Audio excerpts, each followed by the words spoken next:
हिंदी सुलभ भारती 8वीं कक्षा।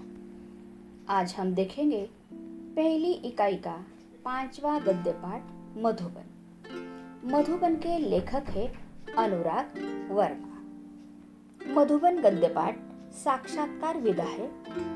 साक्षात्कार का मतलब होता है मुलाकात, भेंट वार्ता या इंटरव्यू। यहाँ पर बच्चों आपको एक बात याद रखनी है, ये जो राम कुमार वर्मा जी है इनके बारे में। राम कुमार वर्मा जी के जीवन की सबसे महत्वपूर्ण बात यह है कि महात्मा गांधी जी के नेतृत्व में सत्य और अहिंसा के मार्ग पर चलकर जो असहकार आंदोलन छेड़ा गया था, इस आंदोलन में उन्होंने सहयोग दिया था। मधुबन के लेखक अनुराग वर्मा। परिचय। अनुराग वर्मा जी ने हिंदी में विपुल लेखन किया है। आपकी भाषा धारा प्रवाह सरल एवं आशय संपन्न होती है। आप हिंदी के जाने माने लेखक हैं। प्रस्तुत पाठ में श्री अनुराग वर्मा जी ने प्रसिद्ध लेखक डॉक्टर राम कुमार वर्मा जी का साक्षात्कार लिया है। यहाँ अनुराग जी ने डॉक्टर वर्मा जी से उनकी काव्य रचना की प्रेरणा, लौकिक पारलौकिक प्रेम, देश की राजनीतिक स्थिति आदि पर प्रश्न पूछे हैं। डॉक्टर वर्मा जी ने इन प्रश्नों के बड़ी बेबाकी से उत्तर दिए हैं, बेबाकी से सरल तरीके से। अनुराग वर्मा जी ने यहाँ हमें बताया है, डॉक्टर राम कुमार वर्मा जी का साक्षात्कार लेने के लिए वे प्रयाग शहर में मधुबन निवास की ओर जा रहे थे। वे बहुत जल्दबाजी में थे। इसका कारण यह था कि 10 बजे साक्षात्कार मतलब इंटरव्यू लेना था। उन्हें ऐसा लग रहा था कहीं उन्हें देरी न हो जाए, इसलिए मधुबन यह डॉक्टर राम कुमार वर्मा जी के मकान का नाम है। तो यहाँ पर हम देखेंगे, सुबह का समय था। मैं डॉक्टर राम कुमार वर्मा जी के प्रयाग स्टेशन स्थित निवास मधुबन की ओर पूरी रफ्तार से चला जा रहा था, क्योंकि 10 बजे उनसे मिलने का समय तय था। यहाँ पर शब्दार्थ रफ्तार तेजी से, रफ्तार तेजी से। जैसे कि मैंने आपको पहले ही यहाँ पर बताया है कि अनुराग वर्मा जी डॉक्टर राम कुमार वर्मा जी का साक्षात्कार लेने के लिए उनके घर जा रहे थे। प्रयाग स्टेशन स्थित निवास मधुबन। ये मधुबन जो है यह मकान का नाम है। आगे चलेंगे। दूसरा परिचय। वैसे तो मैंने डॉक्टर साहब को विभिन्न उत्सव, संगोष्ठियों एवं सम्मेलनों में देखा था, परंतु इतने निकट से मुलाकात करने का यह मेरा पहला अवसर था। मेरे दिमाग में विभिन्न विचारों का ज्वार उठ रहा था। कैसे होंगे डॉक्टर साहब, कैसा व्यवहार होगा उस साहित्य मनीषी का, आदि। इन तमाम उठते और बैठते विचारों के लिए मैंने उनके निवास स्थान मधुबन में प्रवेश किया। काफी साहस करके दरवाजे पर लगी घंटी बजाई। नौकर निकला और पूछ बैठा, क्या आप अनुराग जी हैं? मैंने उत्तर में सिर्फ हाँ कहा। उसने मुझे ड्राइंग रूम में बिठाया और यह कहते हुए चला गया कि डॉक्टर साहब आ रही है। इतने में डॉक्टर साहब आ गए। अनुराग जी कैसे आना हुआ? आते ही उन्होंने पूछा। मैंने कहा, डॉक्टर साहब कुछ प्रसंग जो आपके जीवन से संबंधित थे, उनसे आपको जो महत्वपूर्ण प्रेरणाएं मिली हो, उन्हीं की जानकारी हेतु आया था। इस परिच्छेद के शब्दार्थ देखिए।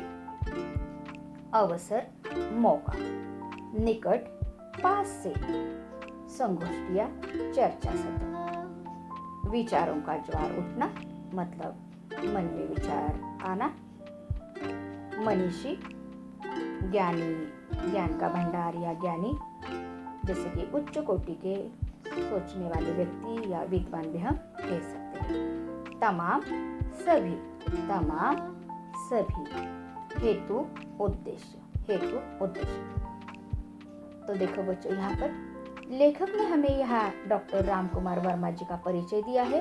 लेखक ने राम कुमार जी को सिर्फ उत्सव में, चर्चा सत्रों में, सभा सम्मेलनों में ही देखा था, मतलब इससे पहले उनके साथ बातें करने का मौका नहीं मिला था। पहली बार इंटरव्यू लेने के लिए लेखक जा रहे थे तो बच्चों उनके मन में बहुत सारे अलग अलग विचार आने लगे कि इतने बड़े जाने माने लेखक है, यह कवि है, विद्वान है, उच्च कोटि के विचार रखने वाले हैं तथा ज्ञान के भंडार है डॉक्टर राम कुमार वर्मा। न जाने वे मेरे साथ किस तरह बातें करेंगे, उनका स्वभाव कैसा होगा। लेखक जब डॉक्टर राम कुमार वर्मा जी के घर गए तो नौकर ने उन्हें ड्राइंग रूम में बिठाया। यहाँ पर बच्चों एक बात है कि डॉक्टर राम कुमार जी ने अपने नौकर से एक बात बताई थी कि अनुराग जी 10 बजे आने वाले हैं। वे समय के पक्के थे। डॉक्टर राम कुमार जी ने जब आने का कारण पूछा तो लेखक ने कहा कि आपके जीवन की महत्वपूर्ण घटनाओं को मुझे समझना है, मुझे जानकारी लेनी है, इसलिए मैं यहाँ पर इंटरव्यू लेने मतलब साक्षात्कार लेने आया हूँ। आगे चलते हैं। डॉक्टर साहब ने बड़ी सरलता से कहा, अच्छा तो फिर पूछिए। पहला प्रश्न पूछा है, डॉक्टर साहब काव्य रचना की प्रेरणा आपको कहाँ से और कैसे प्राप्त हुई? इस संदर्भ में कोई ऐसा प्रसंग बताने का प्रश्न करें जिसने आपके जीवन के अंतरंग पहलुओं को महत्वपूर्ण मोड़ दिया हो। इसका जवाब देखिए क्या दिया है डॉक्टर साहब ने। पहले तो मेरे जीवन में समाज की अंधव्यवस्था के प्रति विद्रोह अपने आप ही उदित हुआ। सन 1921 में जब मैं केवल 15.5 वर्ष का था, गांधी जी के असहकार आंदोलन में पारिवारिक एवं सामाजिक व्यवधानों से संघर्ष करते हुए मैंने भाग लिया। उस समय स्कूल छोड़ने की बात तो सोची भी नहीं जा सकती थी, मगर मध्य प्रदेश के अंतर्गत नरसिंहपुर में मौलाना शौकत अली साहब आए और बोले, गांधी जी ने कहा है कि अंग्रेजी की तालीम गुलाम बनाने का एक नुस्खा है। तत्पश्चात आवाज तेज करते हुए कहने लगे, है कोई माई का लाल जो कह दे कि मैं कल से स्कूल नहीं जाऊंगा। मैंने अपनी माँ के आगे बड़ी ही श्रद्धा से स्कूल न जाने की घोषणा कर दी। सभी लोग सकते में आ गए। बात भी अजीब थी कि उन दिनों एक डिप्टी कलेक्टर का लड़का विद्रोह कर जाए। लोगों ने बहुत समझाया, पिताजी की नौकरी की बात कही, परंतु मैं घर से निकल पड़ा क्योंकि गांधी जी का आदेश मानना था। इस प्रकार सर्वप्रथम मैंने सत्य एवं देश के लिए विद्रोह किया। तब तक मैं 16 वर्ष का हो चुका था और राष्ट्रीय ध्वज लेकर नगर में प्रभात फेरी भी किया करता था। यह बात सन 1921 की ही है और इसी समय मैंने देश प्रेम पर एक कविता लिखी। यही मेरी कविता का मंगलाचरण था। इसके शब्द देखिए यहाँ पर, जैसे कि विद्रोह मतलब बगावत, क्रांति भी हम कह सकते हैं। यहाँ पर विद्रोह का मतलब क्रांति और तत्पश्चात के बाद व्यवधान, बाधा, नुस्खा मतलब एक उपाय, और एक है यहाँ पर विद्रोह करना मतलब विरोध करना, बगावत करना, सत्ते में आना, घबरा जाना, सत्ते में आना, घबरा जाना। और सहयोग का मतलब है सहयोग न करना, असहयोग, सहयोग न करना। उदित, उत्पन्न, उदित, उत्पन्न। आगे देखिए, मंगलाचरण मतलब एक पहली अच्छी शुरुआत। तो बच्चों देखिए, यहाँ से साक्षात्कार शुरू होता है। डॉक्टर राम कुमार वर्मा जी कहते हैं कि स्वतंत्रता पूर्व काल में समाज में जो अंधव्यवस्था थी मतलब अन्याय, अत्याचार, गुलामी, भेदभाव, इसके खिलाफ मेरे मन में विचार आने लगे। 1921 में सिर्फ 15.5 वर्ष के थे, तभी राम कुमार वर्मा जी ने परिवार और समाज में आने वाली बाधाओं का सामना करके महात्मा गांधी जी के असहकार आंदोलन में सहयोग दिया। इतना ही नहीं, वर्मा जी ने स्कूल में जाने से इनकार भी कर दिया, जबकि उस समय उनके पिताजी उप जिलाधिकारी थे। पिताजी की नौकरी भी जा सकती थी, क्योंकि एक डिप्टी कलेक्टर का बेटा बगावत कर रहा है। इस घटना से हमें पता चलता है कि लेखक देश सेवा करना चाहते थे। 16 वर्ष की उम्र में ही रामकुमार राष्ट्रध्वज हाथ में लेकर प्रभात फेरी भी किया करते थे। रामकुमार जी ने 1921 में ही पहली देश प्रेम पर कविता लिखी। यहाँ से काव्य रचना की एक अच्छी तरह शुरुआत भी हुई। आगे चलेंगे। आगे का प्रश्न पूछा है, आप मध्य प्रदेश से उत्तर प्रदेश कैसे आए? जवाब देते हैं रामकुमार वर्मा, हिंदी प्रेम ने मुझे मध्य प्रदेश से उत्तर प्रदेश आने को प्रेरित किया, क्योंकि उन दिनों नागपुर विश्वविद्यालय में हिंदी नहीं थी। सन 1925 में मैंने इंटर की परीक्षा उत्तीर्ण की। तत्पश्चात उच्च शिक्षा के हेतु प्रयाग विश्वविद्यालय में प्रवेश लिया। मैंने इसी विश्वविद्यालय से एमए की परीक्षा प्रथम श्रेणी में उत्तीर्ण की। मैंने देखा कि डॉक्टर साहब के चेहरे पर गंभीरता के भाव साफ प्रतिबिंबित हो रहे हैं। ऐसा प्रतीत हो रहा था जैसे वे अपने अतीत में खो से गए हैं। मैंने पुनः सवाल किया। देखिए यहाँ पर शब्दार्थ तत्पश्चात, उसके बाद और अतीत भूतकाल। यहाँ पर देखिए रामकुमार वर्मा जी ने कहा है कि मध्य प्रदेश से वे उत्तर प्रदेश में मतलब प्रयाग शहर में आए। 1925 में पदवी पूर्व परीक्षा उत्तीर्ण की। आगे उच्च शिक्षा प्राप्त करने के लिए प्रयाग विश्वविद्यालय में प्रवेश लिया। उन्होंने हिंदी में एमए किया। बच्चों, जब ये साक्षात्कार चल रहा था तो डॉक्टर रामकुमार वर्मा जी के चेहरे के हाव भाव बदल रहे थे, जैसे कि उन्हें अपना भूतकाल याद आ रहा था। बचपन से लेकर आज तक की यादों में वे खो गए थे। आगे का सवाल देखिए क्या पूछा है। डॉक्टर साहब, प्रायः ऐसा देखा गया है कि कवियों एवं लेखकों के जीवन में उनका लौकिक प्रेम पारलौकिक प्रेम में बदल गया। क्या आपके साथ भी ऐसा हुआ है? जवाब देखिए क्या दिया है। अनुराग जी, प्रेम मनुष्य की एक प्राकृतिक प्रवृत्ति है। सन 1926 में मेरा विवाह हो गया और मैं गृहस्थ जीवन में आ गया। अब मुझे सात्विकता एवं नैतिकता से प्रेम हो गया। मैंने इसी समय यानी सन 1930 में कबीर का रहस्यवाद लिखा। इतना अवश्य है कि मेरे जीवन के कुछ अनुभव कविता के माध्यम से प्रेषित हुए।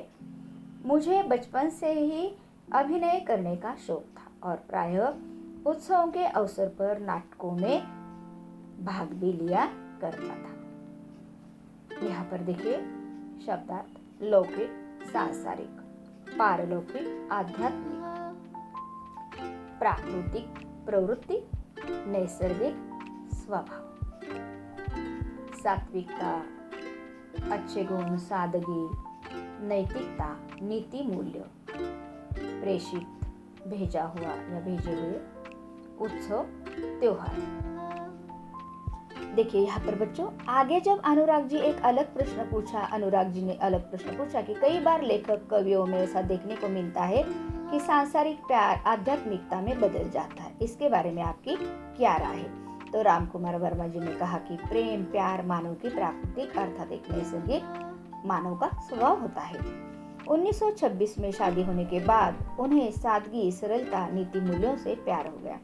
तभी उन्होंने 1930 में कबीर का रहस्यवाद लिखा। अपनी जानकारी देते हुए उन्होंने कहा कि अभिनय का उन्हें शौक था। नाटकों में वे भाग लिया करते थे। कविता लिखने के लिए मुझे जीवन से ही बहुत सारे अनुभव मिले हैं। आखिरी मोड़ पर हम आ जाते हैं। यहाँ पर मैंने बात आगे बढ़ाई और पूछा, डॉक्टर साहब, देश की राजनीतिक स्थिति के बारे में आपकी क्या राय है? यहाँ पर आखिरी सवाल पूछा है। जवाब में रामकुमार वर्मा जी कहते हैं, मैं राजनीति से हमेशा दूर रहा क्योंकि आज की राजनीति में स्थिरता का अभाव है। यद्यपि मैं नेहरू जी, शास्त्री जी, इंदिरा जी एवं मोरारजी भाई से मिल चुका हूँ और उनसे मेरा परिचय भी है, परंतु मैंने राजनीति से अपने आप को सदा दूर रखा। मुझे राजनीति में कोई रुचि नहीं है। मैं साहित्यकार हूँ और साहित्य चिंतन में विश्वास रखता हूँ। इतना कहते हुए डॉक्टर साहब ने घड़ी देखी और बोले, अनुराग जी, मुझे 11:30 बजे एक कार्य से जाना है। तत्पश्चात उन्होंने मुझे एक कुशल अभिभावक की भांति आशीर्वाद देते हुए विदा किया। शब्द देखिए यहाँ पर, अभाव कमी, चिंतन विचार, तत्पश्चात उसके बाद, अभिभावक आश्रय देने वाला, भांति के समान। देखिए यहाँ पर राम कुमार वर्मा जी ने स्वतंत्रता पूर्व काल भी देखा था और स्वतंत्र भारत को भी देखा था। इसलिए जब उन्हें भारत की राजनीति के बारे में पूछा तो उन्होंने स्पष्ट शब्दों में कहा कि मुझे राजनीति में रुचि नहीं है। वैसे तो राम कुमार वर्मा जी कई नेताओं से मिल चुके थे, पर वे राजनीति में नहीं उतरे। उन्होंने कहा कि साहित्यकार को साहित्य का विचार करना चाहिए। डॉक्टर राम कुमार वर्मा समय के साथ चलते थे, समय को महत्व देते थे। इसलिए जैसे ही 11:30 बजे तो उन्होंने अनुराग जी से कहा कि मुझे एक कार्य की वजह से अभी जाना है। फिर यहाँ पर साक्षात्कार समाप्त हुआ। अनुराग जी को डॉक्टर राम कुमार जी ने आशीर्वाद भी दिया। तो देखिए आज बच्चों, आज हमने एक जाने माने प्रसिद्ध लेखक, कवि, साहित्यकार, एकांकी के जनक, साथ ही सच्चे देशभक्त डॉक्टर राम कुमार जी का व्यक्तित्व देखा। तो ठीक है बच्चों, आगे फिर मिलेंगे अगली तासिका में।